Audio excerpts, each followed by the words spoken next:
Good morning dear students, कैसे हैं आप लोग? बढ़िया है बेटा। ठीक है बेटा, स्वागत है एक बार फिर से आपका हमारे ऑनलाइन प्लेटफॉर्म पांडे गुरुकुल अड्डा में। अभी तक हमने अपनी पिछले क्लासेस में क्या पढ़ा था? सर मैटर के बारे में पढ़ा था, थोड़ा केमिस्ट्री के इंट्रोडक्शन लिया था, मैटर के बारे में पढ़ा था कि सर मैटर क्या होता है।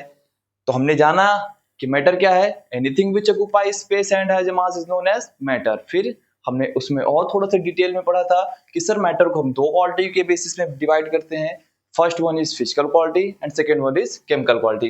फिजिकल क्वालिटी का हमने बहुत अच्छे से कल पढ़ाई किया था कि सर सॉलिड क्या होता है, लिक्विड क्या होता है, गैस क्या होता है, प्लाज्मा क्या होता है, बोस आइंस्टाइन कंडेंसेट क्या होता है। तो बेटा आज की जो हमारी क्लास है वो है केमिकल क्वालिटी पर। किसके क्वालिटी पर? केमिकल क्वालिटी पर। कि केमिकल क्वालिटी के आधार पर हम मैटर को कितने पार्ट्स में डिवाइड करते हैं। तो यहाँ पास आपको दिख रहा है कि केमिकल क्वालिटी के आधार पर हम मैटर्स को दो पार्ट्स में डिवाइड करते हैं। कितने पार्ट्स में डिवाइड करते हैं? टू पार्ट्स में। पहला क्या है बेटा? Pure substance. क्या बेटा? Pure substance. And second one is mixture. ठीक है। केमिकल क्वालिटी के आधार पर हम मैटर को कितने पार्ट्स में डिवाइड करते हैं? दो पार्ट्स में। पहला क्या है? प्योर सब्सटेंस और दूसरा क्या है? मिक्सचर। प्योर सब्सटेंस को हमने दो पार्ट में फिर से डिवाइड किया। पहला क्या है सर? एलिमेंट्स है। और दूसरा क्या है सर? कंपाउंड है। एलिमेंट्स को हमने थ्री टाइप्स में डिवाइड किया, मेटल, नॉन मेटल एंड मेटोलाइट्स। किसका क्या बेटा? मेटल, नॉन मेटल और मेटोलाइट्स। कंपाउंड को हमने दो पार्ट्स में डिवाइड किया, ऑर्गेनिक और इनऑर्गेनिक। फिर हम आते हैं मिक्सचर की बात करते हैं। तो मिक्सचर को हमने दो पार्ट्स में डिवाइड किया। पहला कौन सा मिक्सचर है बेटा? Homogeneous mixture. और second one is heterogeneous mixture. तो आइए आज हम ये जो टॉपिक्स हैं, जो नेम दिए गए हैं, इन नेम्स के बारे में थोड़ा सा डिटेल में पढ़ेंगे कि सर एलिमेंट्स क्या होता है, सर कंपाउंड क्या होता है, सर मिक्सचर क्या होता है, सर होमोजीनियस क्या होता है, सर मेटल क्या होता है, सर ऑर्गेनिक क्या होता है। इन सब चीजों के बारे में, इन सब टॉपिक्स में हम आज डिस्कशन करेंगे, थोड़ा सा डिटेल में करेंगे। ओके, तो let start our class today ना। वंस अगेन चलिए।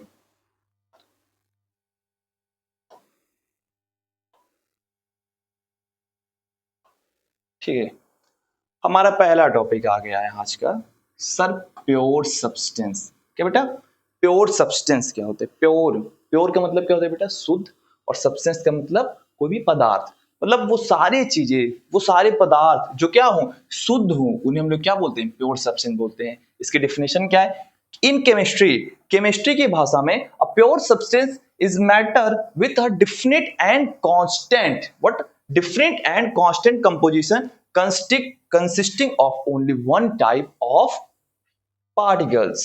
मतलब सर केमिस्ट्री की भाषा में प्योर सब्सटेंस वो मैटर होते हैं जिनका डिफिनिट और कांस्टेंट कंपोजिशन। कंपोजिशन का मैंने आपको बताया था, कंपोजिशन क्या होता है बेटा? कंपोजिशन का मतलब होता है कि जिसमें आप कोई एक संयोजन, मतलब कोई ना कोई चीज मिक्स करके एक परफेक्ट तरीके से बनाई गई हो कि उसमें इतना चीज ये मिला हुआ है और इतना चीज ये मिला, उससे ज्यादा नहीं हो सकता है, ना उससे कम हो सकता है। जैसे वाटर का रेशियो जब निकालते हैं तो वाटर का रेशियो जिस हिसाब से रहता है उसी हिसाब से बोलते हैं बेटा कि उसका जो डिफिनिट और कांस्टेंट कंपोजिशन। ऐसा नहीं होना चाहिए कि हर मिनट वो बदलता जाएगा। जैसे हमने क्या किया, हमने लिया भाई पानी लिया और शुगर मिलाया उसमें। अब शुगर जितना पहले मिलाएंगे उतना वो मीठा रहेगा, लेकिन जैसे हम उसमें मिलाते जाएंगे तो उसके अंदर चेंजेस आने लगेंगे कि नहीं आने लगेंगे? ऑफ कोर्स सर आने लगेंगे। तो बेटा प्योर सब्सटेंस क्या होता है? वो सारे मैटर होते हैं जिसका कंपोजिशन, जिसका रूपरेखा एकदम कांस्टेंट हो। ऐसा नहीं कि वो बार बार बदलता रहे, वो एकदम डिफिनिट हो, कांस्टेंट हो, consisting of only one type of particles.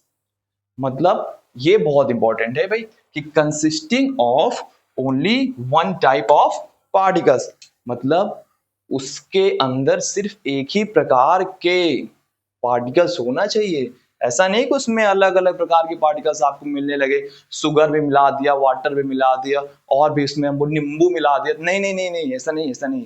Pure substance क्या होता है? वो सारे मैटर होते हैं जो एक डिफिनिट और कांस्टेंट कंपोजिशन में होते हैं और वो सिर्फ और सिर्फ एक ही प्रकार के पार्टिकल से बने होते हैं। एकदम सिंपल भाषा में समझेंगे कि प्योर सब्सटेंस ऐसे मैटर होते हैं जो एक डिफिनिट और कांस्टेंट कंपोजिशन में रहते हैं और वो सिर्फ और सिर्फ एक ही प्रकार के पार्टिकल से बने होते हैं। एनी प्रॉब्लम बेटा? Okay, if you want to take a screenshot, take it. या नेक्स्ट, अब हमने बताया था आपको भैया प्योर सब्सटेंस को हम लोग दो पार्ट्स में डिवाइड करते हैं। कितने पार्ट्स में डिवाइड करते हैं? दो पार्ट्स में। कौन कौन से बेटा? एलिमेंट्स और उसके बाद क्या है? कंपाउंड। ठीक है, अब आते हैं समझते हैं एलिमेंट्स क्या होते हैं। ठीक, एलिमेंट्स क्या होता है भाई? पूरी केमिस्ट्री में भाई एलिमेंट्स दिखता है हम लोग को। सर पीरियोडिक टेबल सर आप हमको 1 से 20 तक याद करवाते हैं, इतना याद करवाने के लिए देते हैं कि क्या बता। टीचर कहते हैं बेटा 50 तक याद कर डालो, 100 तक याद। भाई बहुत बहुत इसमें दिमाग खराब करके रखते हैं कि भाई ये याद करो वो याद करो, लेकिन हम लोग इजी वे में सारी चीज पढ़ेंगे और बहुत आसानी सारी चीजों को सीखेंगे। अब बेटा समझते हैं एलिमेंट क्या होते हैं। एलिमेंट को हिंदी में क्या कहते हैं हम लोग? तत्व कहते हैं। क्या कहते हैं? तत्व कहते हैं। हमारे पुराने जमाने बहुत बहुत एंशिएंट हमारे जो फिलोसफर थे, बहुत साल 1000 साल पहले चले जाइए, तो उन्होंने बताया कि मेनली 5 तत्व होते हैं। कौन कौन से 5 तत्व होते हैं? कमेंट करके जरूर बताइएगा कौन कौन से 5 तत्व होते हैं। ओके या व्हाट्सएप एंड या in chemistry an element is a substance that cannot be broken down into simpler substance by chemical means। मतलब सर इन केमिस्ट्री मतलब केमिस्ट्री में an element is a substance that cannot be broken down। मतलब एक जो element है वो एक ऐसा सब्सटेंस है, एक ऐसा पदार्थ है जिसे हम सिंपलर सब्सटेंस मतलब जिसे हम और छोटे भागों में बाय केमिकल मीन्स मतलब जिसे हम रासायनिक माध्यम से और छोटे भागों में विभाजित ना कर सके, उसे हम लोग बोलते हैं बेटा एलिमेंट्स। क्या बोलते हैं बेटा? एलिमेंट। मतलब सीधा समझेंगे, elements are those substance which we can not broke down into simple parts by chemical means. मतलब जिसे हम लोग केमिकल या रासायनिक माध्यम के द्वारा बहुत छोटे छोटे भागों में बांट नहीं सकते हैं, उसे हम लोग एलिमेंट बोलते हैं। मतलब सीधा से समझेंगे कि एलिमेंट्स वो होते हैं जिसे हम और अधिक पार्ट्स में ब्रोक डाउन नहीं कर सकते हैं, इसे हम तोड़ नहीं सकते हैं। ठीक है, अब बेटा समझते, अब आगे समझते हैं कि each element is defined by the number of protons in atoms known as the atomic number. Each element is defined by the number of proton. हम आपको अपनी एक स्पेशल क्लास में आपको बताएंगे कि जिसमें हम आपको बहुत आसानी से सिखाएंगे कि भाई नंबर ऑफ इलेक्ट्रॉन कैसे निकालेंगे, नंबर ऑफ प्रोटॉन कैसे निकालेंगे, नंबर ऑफ न्यूट्रॉन कैसे पता करेंगे, एटॉमिक नंबर कैसे पता करेंगे, एटॉमिक नंबर कैसे पता करेंगे। बहुत जल्दी मैं आपको क्लास लेकर आ रहा हूं जिसमें हम बहुत बहुत आसान तरीके समझ पाएंगे कि कैसे किसी एलिमेंट्स का atomic number, atomic mass, number of electron, number of proton, number of neutron आपके जबान में होगा। कोई आपसे पूछेगा क्लोरीन तो आप फटाफट उसका आंसर देंगे, एक सेकंड के लिए आप वेट नहीं करेंगे। बहुत जल्दी आपकी क्लास आने वाली है जिसमें आपको ये सब चीजें बताई जाएगी। तो बेटा आज थोड़ा यहां समझ लेते हैं कि each element is defined by the number of proton in its atom. मतलब जो एलिमेंट्स होता है बेटा वो उसके एटम में जितने प्रोटॉन पाए जाते हैं उसके आधार पर बताया जाता है, known as the atomic number. मतलब किसी भी तत्व के अंदर जितने प्रोटॉन पाए जाएंगे वो उसका एटॉमिक नंबर होता है। चलिए मैं थोड़ा सा आज आपको ये चीज समझाई देता हूं, 1 मिनट लगेगा।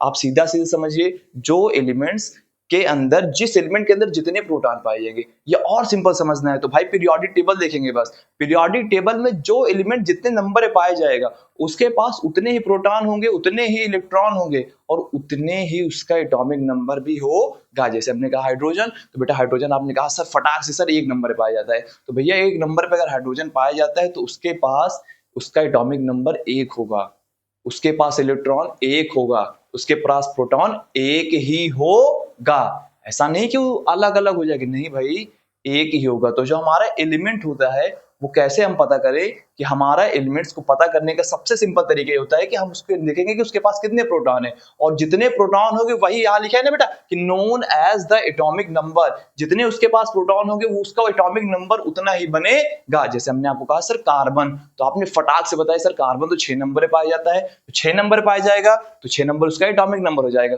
और 6 प्रोटॉन भी उसके पास पाए जाएंगे।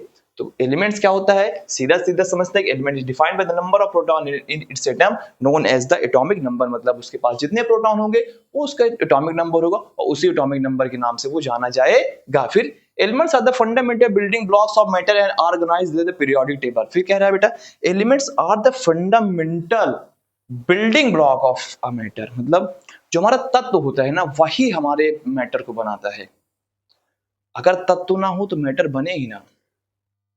मैटर को बनाने में तत्व का बहुत बड़ा योगदान होता है। अभी मैंने आपसे कुछ मिनट पहले क्वेश्चन पूछा था, कमेंट करके फटाफट आंसर बताइएगा उसका कि सर हमारे पंच तत्व क्या क्या होते हैं। ठीक है, एलिमेंट्स क्या होता है बेटा, जो मैटर होता है उसको बनाने की सबसे बेसिकली एक ब्लॉक होता है and are organized on the periodic table. और कहाँ उसको हम लोग रखते हैं, पीरियोडिक टेबल में रखते हैं। आप देखते होंगे पीरियोडिक टेबल बहुत आपको फेमस मिलेगा, आपको हर जगह पीरियोडिक टेबल मिलेगा।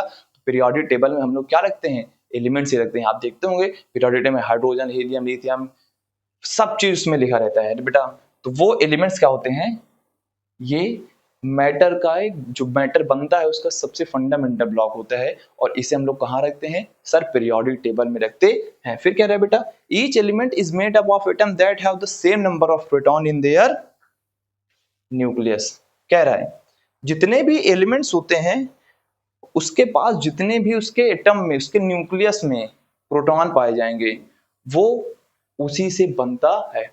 जिस मतलब समझिए बेटा, अगर एक प्रोटॉन होगा तो एक प्रोटॉन का हम लोग जब डिजाइन मतलब एक प्रोटॉन को समझते हैं तो हाइड्रोजन होता है। अगर आपके पास 8 प्रोटॉन है तो भैया 8 प्रोटॉन वाले को हम लोग क्या कहते हैं, सर ऑक्सीजन कहते हैं। ये ऐसे डिफाइन करते हैं बेटा हम लोग। जब इसको हम अपने नेक्स्ट क्लासेस में समझेंगे बहुत बहुत अच्छे और तरीके से अच्छे समझते हैं, तो अभी एलिमेंट को सीधा सिंपल समझेंगे कि एलिमेंट ऐसे चीज है जिसको हम ब्रोक नहीं कर सकते हैं। ये मैटर का फंडामेंटल ब्लॉक होता है भाई, इसको की जो बिल्डिंग ब्लॉक होता है मैटर का फंडामेंटल होता है, इसको हम पीरियोडिक टेबल में रखते हैं। और ये अपने प्रोटॉन के मतलब जो हमारे इसके प्रोटॉन की संख्या होती है, जैसे हम लोग एटॉमिक नंबर बोलते हैं, उसके नाम से भी जाना जाता है। उसकी पहचान जो होती है क्या होती है, उसके अंदर जितने प्रोटॉन पाए जाएंगे वो उसका एटॉमिक नंबर होगा और वो इसके हिसाब से पहचाना जाएगा। ओके ठीक है, चलते हैं आगे, फिर चलते हैं हम। अब एलिमेंट्स बेटा 3 टाइप्स के हमने आपको बताए थे, याद आया? हाँ सर, एलिमेंट्स हमने आपको 3 टाइप्स बताया था। कौन कौन से बेटा? सर पहला तो मेटल, दूसरा आपने बताया था नॉन मेटल और तीसरा सर आपने बताया था मेटलॉइड बताया था। यही बताया था बेटा, वेरी गुड बेटा। चलिए देख समझते हैं मेटल क्या होता है। मेटल को हिंदी में हम लोग क्या बोलते हैं बेटा, धातु बोलते हैं। क्या बोलते हैं? धातु। अब सर धातु क्या होता है?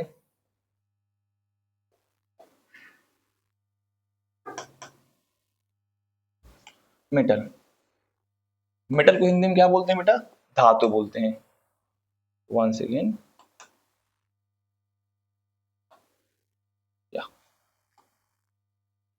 क्या बोलते हैं बेटा?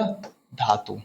अब metal refers to a solid material that is typically hard, shiny, malleable, ductile and good conductor of heat and electricity। कह रहा है कि metal refers to a solid material। metal जो होता है बेटा वो solid material होता है। सी पहली लाइन में मिल गया हमें कि solid material that is typically hard।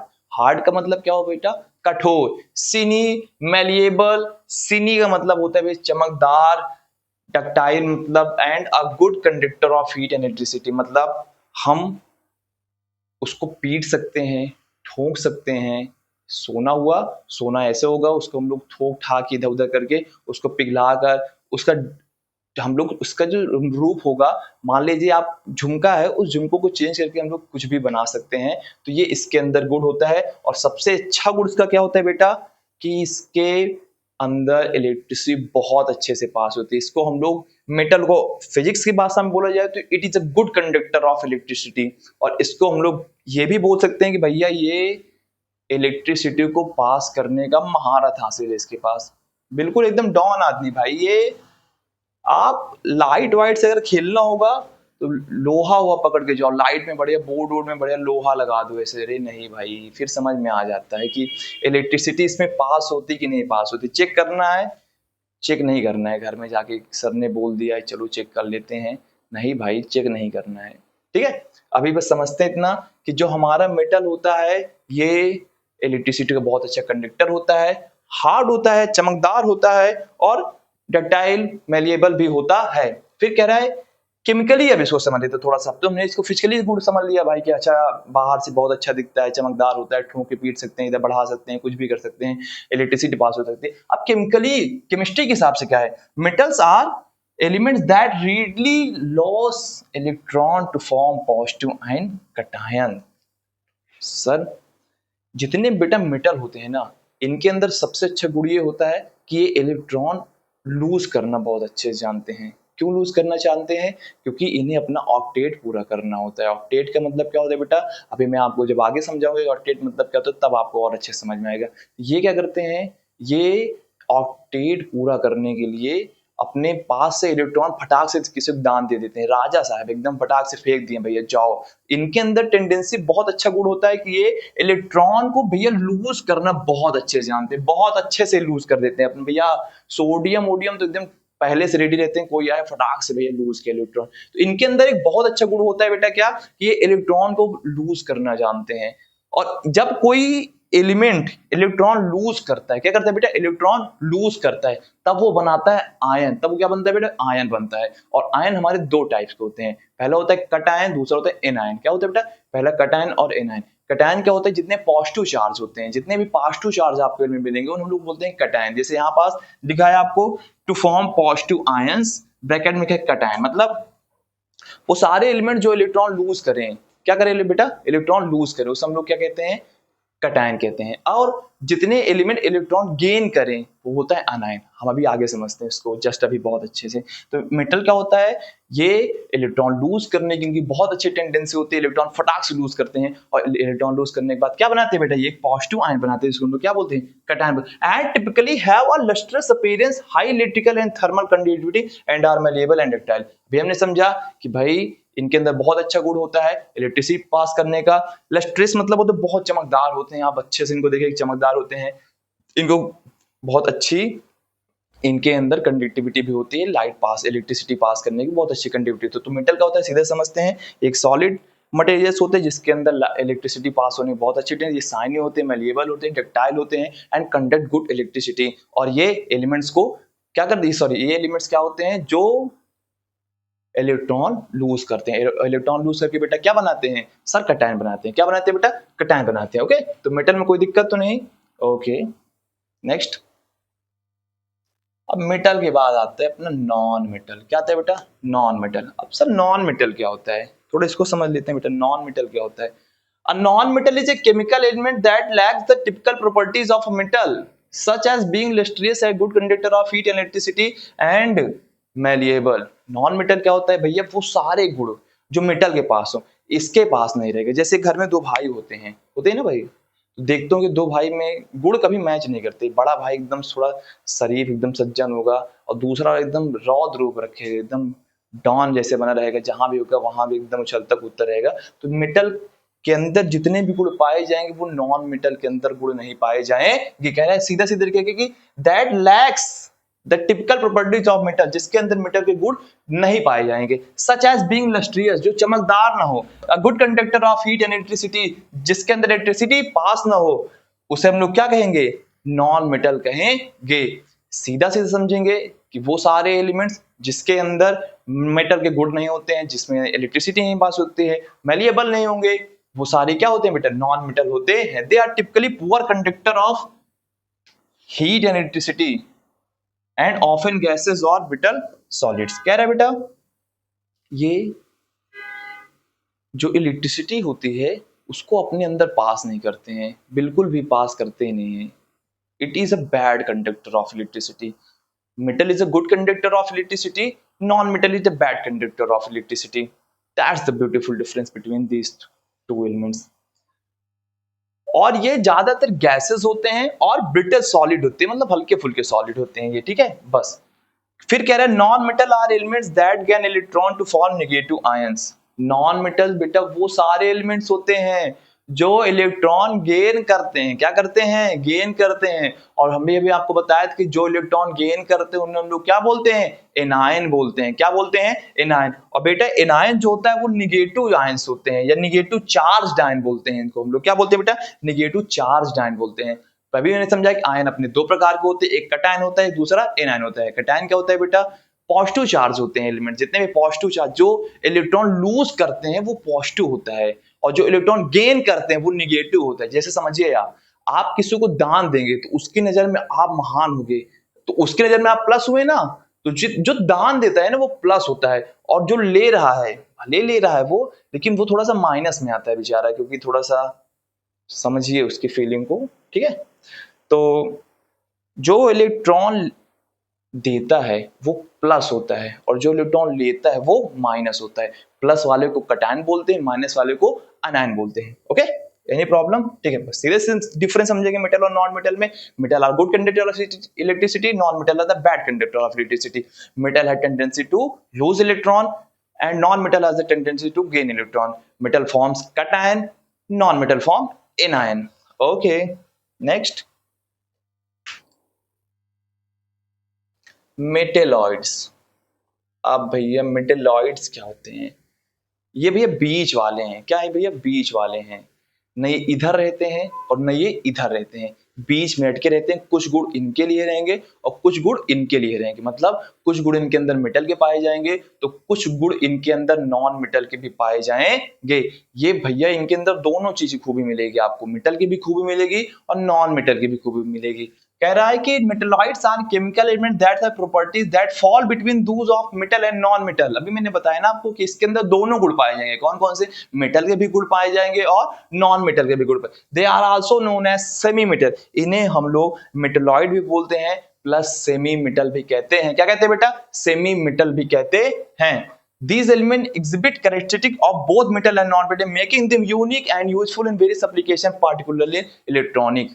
बेटा कह रहा है कि इसके अंदर दोनों गुण पाए जाएंगे। अब भैया जैसे समझिए आप, जिस चीज के अंदर दोनों गुण पाए जाएंगे तो आदमी दोनों मतलब उसको ज्यादा यूज करता है। इलेक्ट्रॉनिक फील्ड में, इलेक्ट्रॉनिक्स की दुनिया में ना भाई इसका बहुत यूज है। सेमीकंडक्टर, इसको हम लोग एक और नाम से बोलते हैं। कैसे नाम से बोलते हैं? These are known as also semiconductor. Sir semiconductor क्या होता है? नाम तो आपने बता दिया सर, थोड़ा एक्सप्लेन भी कर दिए सर। तो बेटा सेमीकंडक्टर क्या होता है? सेमीकंडक्टर वो कंडक्टर होते हैं जिसके अंदर गुण पाए जाते हैं कि उसके अंदर इलेक्ट्रिसिटी पास भी हो सकती नहीं हो सकती है। ठीक है, इसके अंदर दोनों गुण भी बताया कि इसके अंदर मेटल के भी गुण पाया जाएगा और नॉन मेटल भी पाया जाएगा। तो इसके अंदर क्या होते हैं? जैसे हम लोग मेटल को बोलते हैं good conductor of electricity, non metal को बोलते हैं sir bad conductor of electricity. But metalloid are known as the semiconductor. क्या बोलते हैं बेटा? इसको हम लोग सेमीकंडक्टर भी बोलते हैं। ओके बेटा, इसके अंदर दोनों गुण पाए जाते हैं और ये दोनों के बीच में रहता है। कभी किसी का गुण दिखाएगा, कभी किसी का गुण दिखाएगा, कभी मेटल का दिखाएगा कैरेक्टरिस्टिक तो कभी नॉन मेटल का दिखाएगा कैरेक्टरिस्टिक्स। ओके ओके, अब हमने एलिमेंट्स के बारे में तो पढ़ लिया भाई कि एलिमेंट्स हमारे 3 टाइप्स के होते हैं। कौन कौन से? सर मेटल होते हैं, नॉन मेटल होता है, सर मेटलॉइड होता है। अब बात करते हैं बेटा कंपाउंड की। किसकी बात करते हैं बेटा? कंपाउंड की। कह रहा है a compound is substance formed when two or more different elements are chemically bonded together in the fixed ratio. फिर बेटा समझते हैं ये कहना क्या चाहता है। कहना क्या चाहता है भाई? ये सवाल हमारा, कंपाउंड कहना क्या चाहता है बेटा? कंपाउंड को समझिए, धीरे समझिए थोड़ा सा। कंपाउंड्स वो मैटर होते हैं जो 2 या 2 से अधिक एलिमेंट्स को मिलकर बनते हैं। कैसे बनते हैं बेटा? जो 2 या 2 से अधिक एलिमेंट्स को मिलकर बन सकते हैं। जैसे हमने लिया वाटर। क्या लिया बेटा? वाटर। वाटर का फॉर्मूला सर क्या होता है? सर वाटर का फॉर्मूला होता है क्या? H2 होता है ना बेटा, H2O होता है H2O सर। ठीक है, ये बेटा फिक्स रेशियो में रहते हैं। कैसे रहते हैं? Fix ratio. कितने फिक्स रेशियो में? 1:8। किसके फिक्स रेशियो में? कैसे निकालते हैं सर? हाइड्रोजन का मास क्या होता है बेटा? 1 होता है। यहाँ पास कितने हाइड्रोजन है? 2 हाइड्रोजन है, तो 1 2 जा 2। ठीक है, ऑक्सीजन का मास कितना होता है सर? 16 होता है। इसको हम लोग डिवाइड करते हैं 2:16 का रेशियो निकालते हैं तो निकलता है बेटा 1:8। कंपाउंड क्या होते हैं? वो सारे मैटर होते हैं जो 2 या 2 से अधिक एलिमेंट्स को मिलकर बनते हैं और उनका जो रेशियो होता है वो फिक्स्ड होता है। क्या होता है? रेशियो फिक्स्ड होता है। क्या फिक्स होता है बेटा? रेशियो फिक्स होता है। जो केमिकली बॉन्डिंग के थ्रू एक दूसरे से जुड़े रहते हैं। किसके थ्रू जुड़े रहते हैं बेटा? केमिकली बॉन्डिंग के थ्रू। अब हम लोग आपको बताया कि हम लोग केमिकल प्रॉपर्टी पढ़ रहे हैं तो यहाँ पे आपको केमिकली चीजें ज्यादा मिलेगी। तो बेटा एलिमेंट्स सॉरी कंपाउंड क्या होते हैं? 2 या 2 से अधिक एलिमेंट्स मिलकर बने होते हैं जो केमिकल बॉन्डिंग के थ्रू एक फिक्स्ड रेशियो में एक दूसरे के साथ जुड़े होते हैं। These this means the elements combine through chemical reaction not just physical mixing. अभी मैंने बताया ना कि हम लोग केमिकली प्रॉपर्टी पढ़े, तो यहाँ पास फिजिकली गुण नहीं रहेंगे कि हम लोग भैया, फिजिकली नहीं रहेगा, केमिकली रहेगा पूरी चीज इसमें। कह रहा है क्या, ये यहाँ पास आपको केमिकल रिएक्शन के थ्रू होगा, नॉट जस्ट फिजिकल मिक्सिंग। हम लोग फिजिकल मिक्सिंग नहीं करेंगे बल्कि ये केमिकल मिक्सिंग करे के बनाएंगे, ठीक है।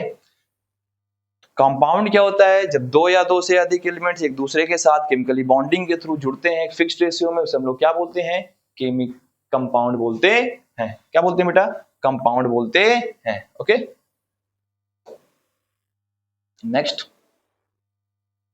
अब कंपाउंड मैंने आपको बताया कि हमारा कंपाउंड टू टाइप्स के होते हैं। कितने टाइप्स के बेटा, टू टाइप्स के। एक हो गया ऑर्गेनिक, एक हो गया इनऑर्गेनिक। बहुत अच्छा नाम है ऑर्गेनिक। इनऑर्गेनिक को थोड़ा समझ लेते हैं आज इसी क्लास में हम लोग। ऑर्गेनिक आप बेटा बहुत नाम सुनेंगे, अभी जब आप 10th पास कर लेंगे तभी आप सुनने स्टार्ट कर, 10th क्लास में सुनेंगे, उसके बाद 11th तो बहुत अच्छे सुनेंगे कि ऑर्गेनिक केमिस्ट्री, इनऑर्गेनिक केमिस्ट्री, मुझे सर ये नहीं आता है, मुझे सर वो नहीं आता। बेटा सब आता है। आप लोगों को लगता है कि सर कुछ नहीं आता, लेकिन बेटा सब आता है। बहुत, इस दुनिया में पढ़ाई से आसान कोई काम ही नहीं है, सबसे आसान काम पढ़ाई है।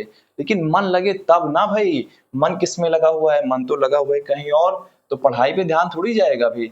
सर हमको ऑर्गेनिक नहीं आता है, सर हमको इनऑर्गेनिक कुछ समझ में नहीं आता है, सर उसमें कार्बन हाइड्रोजन कुछ नहीं, बेटा सब इजी होता है। आइए समझते हैं ऑर्गेनिक क्या होता है। केमिस्ट्री की भाषा में ऑर्गेनिक क्या होते हैं, वो कंपाउंड होते हैं बेटा जिसमें कार्बन पाए जाते हैं। सीधा सिंपल भाषा समझेंगे परिभाषा भैया, जिसमें कार्बन प्रेजेंट रहेंगे। कुछ भी लिखा होगा, कोई भी चीज लिखा है आपके आंख के सामने, कुछ भी लिखा है, उसमें अगर कार्बन प्रेजेंट है तो भैया वो ऑर्गेनिक हो जाएगा। क्या हो जाएगा बेटा, ऑर्गेनिक हो जाएगा। सिंपल समझेंगे, कहीं भी कुछ भी देखेंगे कार्बन प्रेजेंट है भैया तो क्या होगा, ऑर्गेनिक हो जाएगा। ये कहाँ चला गया भैया, ये भी इधर उधर घूमने लगता है कभी कभी, ठीक है। कहीं भी आपको कार्बन प्रेजेंट मिल गया, क्या मिल गया, कार्बन, तो सीधा बोल देंगे भैया ये ऑर्गेनिक है। क्या बोल देंगे, ऑर्गेनिक है। लिखा भी है कि in chemistry organic refers to compound containing carbon specially those found in living organism deliver from them. इस पूरी वर्ल्ड में, पूरी दुनिया में आपको कार्बन मिलेगा, हर जगह मिलता है भैया, हर जगह 90% के ऊपर कार्बन मिलेगा। हम लोग कार्बन से बने हुए हैं, सब चीज कार्बन का है। पानी नहीं, पानी को छोड़कर बात करते हैं। Water is the combination of hydrogen and oxygen. Gases में आपको नहीं मिलेगा, नाइट्रोजन एंड ऑक्सीजन ये, लेकिन कार्बन आपको धरती में बहुत जगह मिलेगा, हर जगह आपको कार्बन प्रेजेंट रहेगा बेटा। कार्बन तो हम लोग का बेसिकली पार्ट है लाइफ का, हम लोग की बॉडी कार्बन से बनी हुई है। बहुत सब चीजें कार्बन आपको मिलता है मैक्सिमम चीजों में। तो आपको कहीं भी किसी भी जगह क्या मिल जाए, कार्बन मिल जाए। क्या मिल जाए बेटा, कार्बन मिल जाए। क्या मिल जाए, कार्बन मिल जाए। उसे हम लोग क्या कहते हैं, बस वो ऑर्गेनिक के अंदर आ गया। कहीं भी कुछ भी मिल जाए, CO2 का ऑर्गेनिक्स, जब हम लोग ये पढ़ेंगे CH3COOH, इथेनॉइक एसिड, हर जगह आपको क्या मिलेगा बेटा, कार्बन। जहां जहां आपको कार्बन मिलेगा उसे हम लोग क्या कहेंगे, सर ऑर्गेनिक कहेंगे। क्या कहेंगे सर, ऑर्गेनिक कहेंगे। कहीं भी आपको किसी भी कंपाउंड में कार्बन मिलेगा उसको हम लोग किसके रिफर कर देंगे भैया, वो ऑर्गेनिक के थ्रू आ जाता है। किसके थ्रू आ जाता है बेटा, ऑर्गेनिक के थ्रू आ जाएगा। ओके, अब बात करते हैं इनऑर्गेनिक। बस वही सिंपल एकदम फंडा, जहां कार्बन ना मिले वो इनऑर्गेनिक, जहां कार्बन मिले वो ऑर्गेनिक। जितने भी कंपाउंड आपको मिल रहे हैं जिसमें कार्बन नहीं प्रेजेंट रहेंगे उसे हम लोग बोलते हैं इनऑर्गेनिक, और जहां प्रेजेंट रहेंगे उसे क्या बोलेंगे, ऑर्गेनिक बोलेंगे। और इनऑर्गेनिक क्या होता है, inorganic refer to studies the properties and behaviour all chemical compound except those containing carbon. कह रहा है कि भैया इनऑर्गेनिक ऐसे केमिस्ट्री की मतलब ब्रांच है जहां हम लोग क्या पढ़ेंगे, सारी प्रॉपर्टीज पे सब कुछ पढ़ेंगे। किन कंपाउंड का, जिसमें कार्बन है, लिखा है ना बेटा, of all chemical compound except those containing carbon. वो सारे कंपाउंड के बारे में पढ़ेंगे जिसमें कार्बन नहीं रहेगा।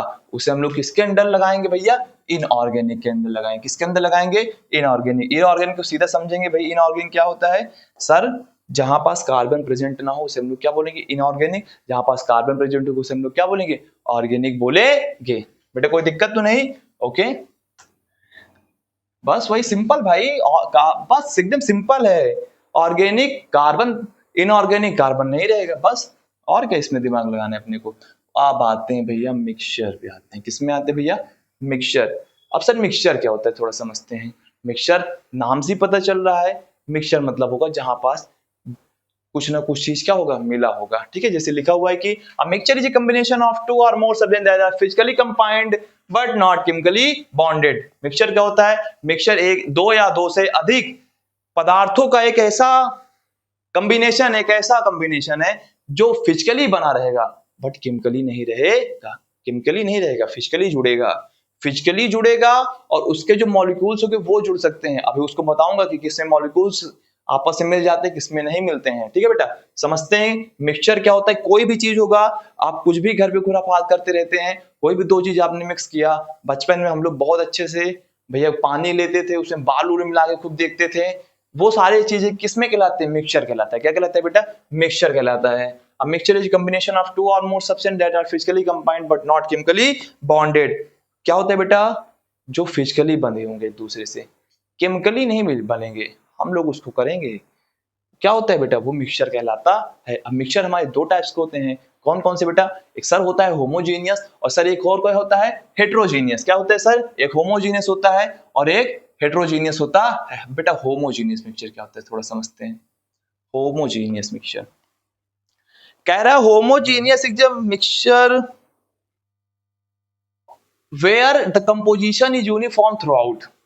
कंपोजिशन बहुत अच्छे समझा आपने। यूनिफॉर्म, इसको थोड़ा सा समझ लेते हैं। यूनिफॉर्म क्या होता है?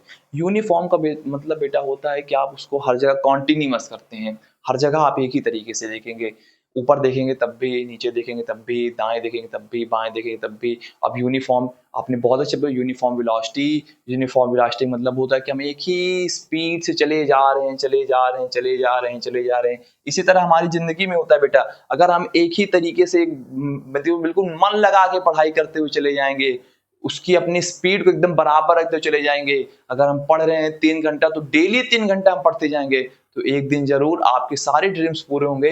लेकिन भाई 3 घंटा पढ़ते कहाँ हैं आजकल के बच्चे? तो भाई पढ़ना तो एक वो हो गया है बस कि अब बस नाम लिखवा ले, काम होता रहे, बस पढ़ाई वढ़ाई थोड़ी ध्यान दिया जाता है।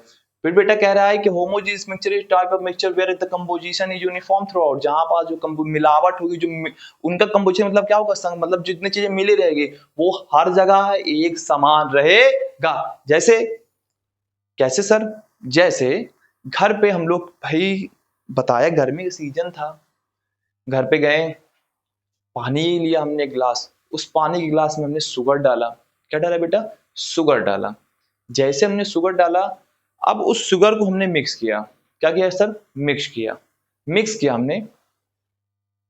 अब ऐसा नहीं करना भाई, घर पे गए, पानी लिया, शुगर मिक्स किया, 3-4 बार ऐसे करके पी लिया। सर आपने बताया था कि जो मिक्सचर होगा तो हर जगह एक ही तरीके से रहेगा, ऊपर कम मीठा था नीचे ज्यादा मीठा नहीं। परफेक्टली पूरी तरीके से उस मिक्सचर को मिक्स कर लेंगे। पहले हम लोग पूरी तरीके से मिक्स कर लेंगे कि उसमें जो हमने चीज मिलाया वो बचे ना थोड़ा सा भी। मिक्स कर लिया। अब मिक्स करने के बाद उसको आप पीजिए।